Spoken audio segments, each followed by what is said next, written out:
ആലപ്പുഴ തോട്ടപ്പള്ളിയിൽ വീണ്ടും കരിമണൽ ഖനനം. നോക്കാം വിശദമായി. ആലപ്പുഴ തോട്ടപ്പള്ളിയിൽ വീണ്ടും കരിമണൽ ഖനനം. നോക്കാം വിശദമായി. ദുരന്തം പെയ്തു തുടരുമ്പോഴും ആലപ്പുഴ തോട്ടപ്പള്ളിയിൽ വീണ്ടും കരിമണൽ ഖനനം.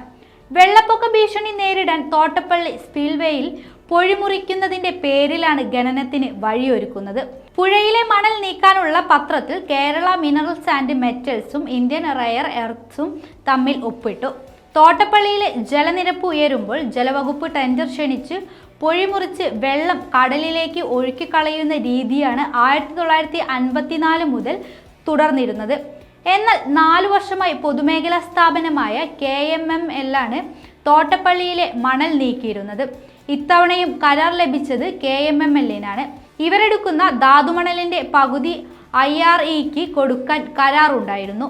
ഈ സാഹചര്യത്തിലാണ് കരിമണലിൽ നിന്ന് വേർതിരിക്കുന്ന അസംസ്കൃത വസ്തുവായ ഇൽമാനൈറ്റ് തിരിച്ച് KML-ന് തന്നെ നൽകണമെന്നായിരുന്നു കരാർ. ഈ കരിമണൽ CMRL-ന് നൽകിയെന്ന ഗുരുതര ആരോപണം നേരിടുകയാണ് സംസ്ഥാന സർക്കാർ.